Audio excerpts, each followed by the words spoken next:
ਸਤਿ ਸ਼੍ਰੀ ਅਕਾਲ ਜੀ। ਸ਼ਬਦਾਂ ਦੀ ਤਾਕਤ ਏਵਨ ਮੀਡੀਆ ਦੇਖ ਰਹੇ ਹੋ ਤੇ ਮੈਂ ਗੁਰਪ੍ਰੀਤ ਸਿੰਘ ਜੰਗਦਰਸ਼ਨ। ਅੰਮ੍ਰਿਤਸਰ ਵਿਖੇ ਬੇਅਦਬੀ ਦੀ ਘਟਨਾ ਹੁੰਦੀ ਹੈ ਤੇ ਬੇਅਦਬੀ ਮਗਰੋਂ ਉਸ ਦੁਸ਼ਟ ਪਾਪੀ ਦਾ ਸਿੱਖ ਕੌਮ ਵੱਲੋਂ ਸੋਧਾ ਲਾ ਦਿੱਤਾ ਜਾਂਦਾ ਹੈ। ਦੱਸ ਦਈਏ ਕਿਸ ਤਰੀਕੇ ਨਾਲ ਬੇਅਦਬੀ ਦੀ ਘਟਨਾ ਵਾਪਰਦੀ ਹੈ। ਦੋਸ਼ੀ ਹੈ ਜਿਹੜਾ ਪਰਿਕਰਮਾ ਕਰਦਾ ਹੈ, ਮੱਥਾ ਟੇਕਣ ਆ ਰਿਹਾ ਸੀ ਤਾਂ ਉਸਦੇ ਮਨ 'ਚ ਖਬਰੇ ਕੀ ਆਇਆ ਤਾਂ ਉਹ ਜਿਹੜਾ ਜੰਗਲਾ ਪਰਿਕਰਮਾ ਦੇ ਸਾਹਮਣੇ ਲੱਗਿਆ ਹੁੰਦਾ ਚਾਰੇ ਪਾਸੇ, ਉਸ ਨੂੰ ਛਾਲ ਮਾਰ ਕੇ ਟੱਪਦਾ ਤੇ ਪਾਵਨ ਸਰੂਪ ਸ੍ਰੀ ਗੁਰੂ ਗ੍ਰੰਥ ਸਾਹਿਬ ਜੀ ਦੇ ਸਾਹਮਣੇ ਜੋ ਸ਼੍ਰੀ ਸਾਹਿਬ ਪਈ ਹੁੰਦੀ ਹੈ ਉਸ ਨੂੰ ਚੁੱਕ ਲੈਂਦਾ ਹੈ ਤੇ ਚੁੱਕ ਕੇ ਜਦੋਂ ਦੇਖਿਆ ਜਾਂਦਾ ਤਾਂ ਉੱਥੇ ਜੋ ਸਿੱਖ ਸਾਹਿਬਾਨ ਬੈਠੇ ਹੁੰਦੇ ਨੇ ਉਹਨਾਂ ਵੱਲੋਂ ਨਾਲ ਦੀ ਨਾਲ ਕਾਬੂ ਕਰ ਲਿਆ ਜਾਂਦਾ ਤੇ ਉਸ ਨੂੰ ਸੰਗਤ ਦੇ ਹਵਾਲੇ ਕਰ ਦਿੱਤਾ ਜਾਂਦਾ, ਜਿਸ ਤੋਂ ਬਾਅਦ ਸੰਗਤ ਉਸ ਤੋਂ ਪੁੱਛਗਿੱਛ ਵੀ ਕਰਦੀ ਹੈ ਤੇ ਉਸ ਨੂੰ ਕੁੱਟ-ਕੁੱਟ ਕੇ ਮੌਤ ਦੇ ਘਾਟ ਉਤਾਰ ਦਿੱਤਾ ਜਾਂਦਾ ਹੈ। ਸੋ ਅਸੀਂ ਦੱਸ ਦਈਏ ਪਹਿਲਾਂ ਵੀ ਬੇਅਦਬੀ ਦੀਆਂ ਘਟਨਾਵਾਂ ਵਾਪਰਦੀਆਂ ਰਹੀਆਂ ਨੇ, ਪਰ ਜੋ ਇਹ ਘਟਨਾ ਹੋਈ ਹੈ, ਇਹ ਘਟਨਾ ਜੋ ਵਾਪਰੀ ਹੈ ਬੇहद ਨਿੰਦਣਯੋਗ ਹੈ। ਸਿੱਖਾਂ ਦੇ ਪਵਿੱਤਰ ਸਥਾਨ ਮੱਕਾ ਕਿਹਾ ਜਾਂਦਾ ਸਿੱਖਾਂ ਦਾ, ਉੱਥੇ ਐਸੀ ਘਟਨਾ ਦਾ ਵਾਪਰਨਾ ਬਿਲਕੁਲ ਨਿੰਦਣਯੋਗ ਹੈ ਤੇ ਕਈ ਲੋਕਾਂ ਨੇ ਇਸ ਦੀ ਨਿਖੇਧੀ ਵੀ ਕੀਤੀ ਹੈ। ਦੱਸ ਦਈਏ ਸਭ ਨੂੰ ਲੈ ਕੇ ਕਈ ਲੋਕਾਂ ਦੇ ਬਿਆਨ ਵੀ ਸਾਹਮਣੇ ਆਏ ਨੇ ਤੇ ਲੱਖੇ ਸਿਧਾਣੇ ਦਾ ਬਿਆਨ ਆਉਂਦਾ। ਲੱਖੇ ਸਿਧਾਣੇ ਵੱਲੋਂ ਕਿਹਾ ਜਾਂਦਾ ਵੀ ਇਹੋ ਜਿਹੇ ਜੋ ਕੰਮ ਨੇ,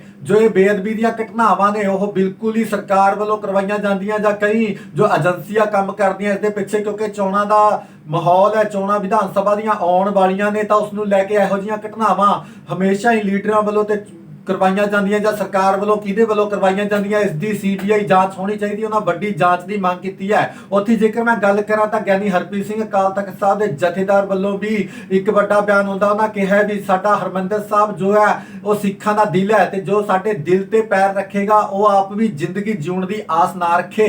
ਸੋ ਜਿਸ ਤਰੀਕੇ ਨਾਲ ਇਹ ਬੇਅਦਬੀ ਦੀਆਂ ਘਟਨਾਵਾਂ ਵਾਪਰੀਆਂ ਨੇ, ਜੇਕਰ ਮੈਂ ਪਿਛਲੇ ਦਿਨਾਂ ਦੀ ਗੱਲ ਕਰਾਂ ਤਾਂ ਬਰਗਾੜੀ 'ਚ ਵੀ ਇਹੋ ਜਿਹੀ ਇੱਕ ਘਟਨਾ ਵਾਪਰੀ ਸੀ ਤਾਂ ਜਿੱਥੇ ਸਿੱਖ ਸੰਗਤਾਂ ਆਰਾਮ ਨਾਲ ਧਰਨੇ ਤੇ ਬੈਠ ਕੇ ਇਨਸਾਫ ਦੀ ਮੰਗ ਕਰ ਰਹੀਆਂ ਸੀ ਵੀ ਸਾਨੂੰ ਇਨਸਾਫ ਦਿਓ, ਸਾਡੇ ਗੁਰੂ ਸਾਹਿਬ ਨਾਲ ਕਿਸੇ ਨੇ ਇਸ ਤਰੀਕੇ ਦਾ ਵਰਤਾਓ ਕਿਵੇਂ ਕੀਤਾ।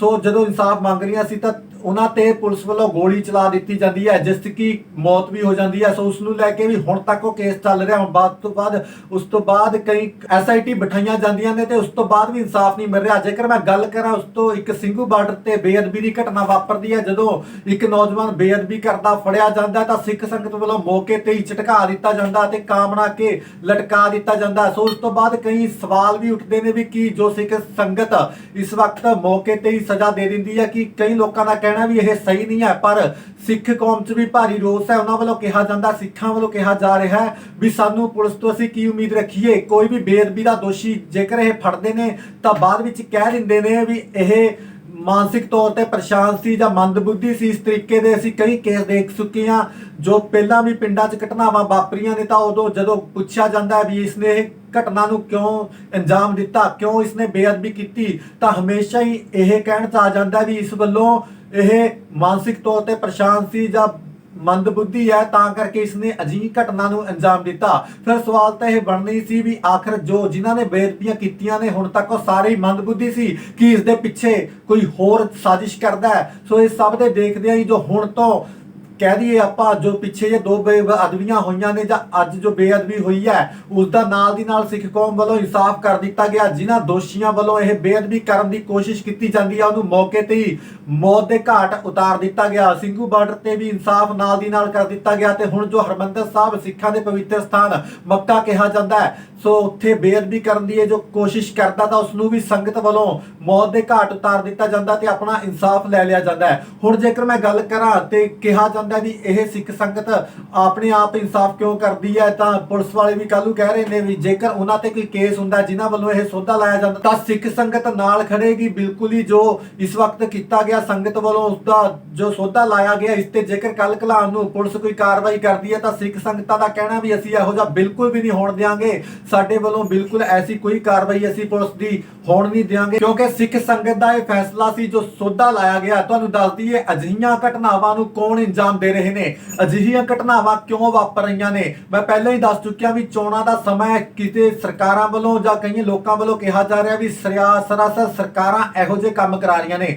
ਸੋ ਇਹ ਕਿਤੇ ਨਾ ਕਿਤੇ ਵੱਡੀ ਜਾਂਚ ਦਾ ਵਿਸ਼ਾ ਵੀ ਇਹ ਆਦਮੀ ਕੌਣ ਸੀ। ਦੱਸ ਦਈਏ ਨੌਜਵਾਨ ਦੀ 20-22 ਸਾਲ ਉਮਰ ਦੱਸੀ ਜਾ ਰਹੀ ਹੈ ਜੋ ਇਸ ਬੇਅਦਬੀ ਦੀ ਘਟਨਾ ਹਰਮੰਦਰ ਸਾਹਿਬ ਵਿਖੇ ਜੋ ਬੇਅਦਬੀ ਵਾਪਰੀ ਹੈ ਉਸ ਤੇ ਜਿਸਨੇ ਬੇਅਦਬੀ ਕੀਤੀ ਹੈ ਉਹ ਨੌਜਵਾਨ 22 ਸਾਲ ਦਾ ਦੱਸਿਆ ਜਾ ਰਿਹਾ ਤੇ ਉੱਤਰ ਪ੍ਰਦੇਸ਼ ਦਾ ਨੌਜਵਾਨ ਰਹਿਣ ਵਾਲਾ ਦੱਸਿਆ ਜਾ ਰਿਹਾ ਹੈ। ਕੋਈ ਜ਼ਿਆਦਾ ਜਾਣਕਾਰੀ ਮੀਡੀਆ ਨੂੰ ਇਸ ਦੇ ਸੰਬੰਧ ਵਿੱਚ ਨਹੀਂ ਦਿੱਤੀ ਗਈ, ਪਰ ਜਿੰਨੀ ਕਿ ਜਾਣਕਾਰੀ ਪਹੁੰਚੀ ਉਸ 'ਚ ਉੱਤਰ ਪ੍ਰਦੇਸ਼ ਦਾ ਨੌਜਵਾਨ ਦੱਸਿਆ ਜਾ ਰਿਹਾ ਜਿਸ ਨੇ ਇਸ ਘਟਨਾ ਨੂੰ ਅੰਜਾਮ ਦਿੱਤਾ ਤੇ ਮੌਕੇ ਤੇ ਸਿੱਖ ਸੰਗਤਾਂ ਵੱਲੋਂ ਉਸ ਨੂੰ ਝਟਕਾ ਦਿੱਤਾ ਗਿਆ। ਜੀ ਸਿੰਘ ਸਾਹਿਬ ਜੀ, ਬੜੀ ਮੰਦਭਾਗੀ ਘਟਨਾ ਸਾਹਮਣੇ ਆਈ ਹੈ ਦਰਬਾਰ ਸਾਹਿਬ ਦੇ ਵਿੱਚ ਬੇਅਦਬੀ ਦੀ। ਬੇਹੱਦੀ ਮੰਦਭਾਗੀ ਘਟਨਾ ਹੈ। 3-4 ਦਿਨ ਪਹਿਲਾਂ ਵੀ ਇੱਕ ਸਰੋਵਰ ਦੇ ਵਿੱਚ ਕਿਸੇ ਨੇ ਗੁਟਕਾ ਸਾਹਿਬ ਦੀ ਬੇਅਦਬੀ ਕਰਨ ਦੀ ਨਾਪਾਕ ਕੋਸ਼ਿਸ਼ ਕੀਤੀ ਹੈ ਤੇ ਅੱਜ ਫਿਰ ਇੱਕ ਸਿਰਫਿਰੇ ਦੁਸ਼ਟ ਪਾਪੀ ਵੱਲੋਂ ਸੱਚਖੰਡ ਸ੍ਰੀ ਹਰਿਮੰਦਰ ਸਾਹਿਬ ਸ੍ਰੀ ਦਰਬਾਰ ਸਾਹਿਬ ਵਿਖੇ ਇੱਕ ਘੋਰ ਬੇਅਦਬੀ ਕਰਨ ਦਾ ਯਤਨ ਕੀਤਾ ਹੈ। ਸੱਚਖੰਡ ਸ੍ਰੀ ਹਰਿਮੰਦਰ ਸਾਹਿਬ ਸਿੱਖਾਂ ਦਾ ਦਿਲ ਹੈ ਤੇ ਸਿੱਖਾਂ ਦੇ ਦਿਲ ਦੇ ਉੱਤੇ ਪੈਰ ਰੱਖ ਕੇ ਕੋਈ ਇਹ ਆਸ ਰੱਖੇ ਕਿ ਮੈਂ ਜ਼ਿੰਦਗੀ ਜਿਉਂ ਲੂੰਗਾ ਤੇ ਉਹਦੀ ਗਲਤ ਫਹਿਮੀ ਹੈ। ਵੱਡੇ ਵੱਡੇ ਹਮਲਾਵਰ ਅਬਦਾਲੀ ਵਰਗੇ ਇਸ ਸਥਾਨ ਦੇ ਉੱਤੇ ਚੜ੍ਹ ਕੇ ਆਏ।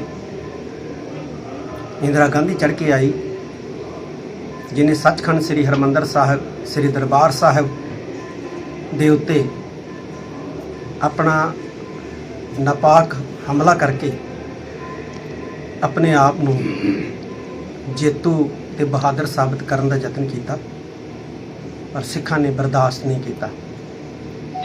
ਗੁਰੂ ਵੱਲ ਕੋਈ ਨਿਮਰਤਾ ਦੇ ਨਾਲ ਆਵੇ, ਕੋਈ ਸੀਸ ਝੁਕਾਵੇ ਸੱਚਖੰਡ ਸ੍ਰੀ ਹਰਿਮੰਦਰ ਸਾਹਿਬ, ਕੋਈ ਅਰਦਾਸ ਕਰੇ ਤਾਂ ਇੱਥੇ ਸਭਨਾਂ ਦੀਆਂ ਭਾਵਨਾਵਾਂ ਦੀ ਪੂਰਤੀ ਵੀ ਹੁੰਦੀ ਹੈ, ਅਰਦਾਸਾਂ ਨੂੰ ਫਲ ਲੱਗਦੇ ਨੇ। ਇੱਥੇ ਗੂੰਗੇ ਜਿਹੜੇ ਨੇ ਉਹ ਬੋਲਦੇ ਦੇਖੇ ਗਏ ਨੇ ਔਰ ਬੋਲੇ ਜਿਹੜੇ ਨੇ ਉਹਨਾਂ ਨੂੰ ਸੁਣਾਈ ਦਿੰਦਾ ਇੱਥੇ ਪ੍ਰਤੱਖ ਜਿਹੜਾ ਹੈ ਉਹ ਸਾਬਤ ਹੋਇਆ। ਪਰ ਜਦੋਂ ਸੱਚਖੰਡ ਸ੍ਰੀ ਹਰਿਮੰਦਰ ਸਾਹਿਬ ਵੱਲ ਕਿਸੇ ਨੇ ਕੈਰੀ ਨਿਗਾਹ ਨਾਲ ਵੇਖਣ ਦਾ ਯਤਨ ਕੀਤਾ ਤਾਂ ਸਿੱਖ ਪੰਥ ਨੇ ਹਮੇਸ਼ਾ ਜਿਹੜਾ ਹੈ ਉਸ ਨੂੰ ਮੂੰਹ ਤੋੜਵਾਂ ਜਵਾਬ ਦਿੱਤਾ ਔਰ ਅੱਗੋਂ ਨੂੰ ਵੀ ਜਵਾਬ ਦੇਵੇਗਾ।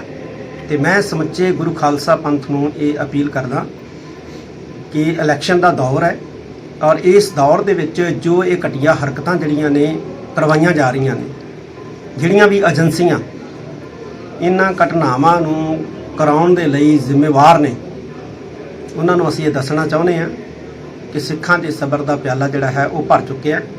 ਅਸੀਂ ਇਹਨੂੰ ਕਿਸੇ ਕੀਮਤ ਦੇ ਉੱਤੇ ਬਰਦਾਸ਼ਤ ਨਹੀਂ ਕਰਾਂਗੇ। ਤੇ ਮੈਂ ਸਿੱਖ ਜਗਤ ਨੂੰ ਵੀ ਇਹ ਅਪੀਲ ਕਰਦਾ ਕਿ ਜੇ ਕਿਤੇ ਕੋਈ ਅਣਸੁਖਾਵੀ ਘਟਨਾ ਵਾਪਰਦੀ ਹੈ ਤੇ ਸੰਗਤ ਉਸ ਦੁਸ਼ਟ ਦੋਸ਼ੀ ਨੂੰ ਮੌਕੇ ਦੇ ਉੱਤੇ ਜਿਹੜਾ ਫੜ ਕੇ ਸੋਧਾ ਲਾ ਦਿੰਦੀ ਹੈ ਤੇ ਉਹਦੀ ਜ਼ਿੰਮੇਵਾਰ ਜਿਹੜੀ ਹੈ ਸਿਰਫ ਤੇ ਸਿਰਫ ਸਰਕਾਰ ਹੋਏਗੀ ਤੇ ਜਾਂ ਫਿਰ ਉਹ ਦੁਸ਼ਟ ਦੋਖੀ ਖੁਦ ਹੋਏਗਾ।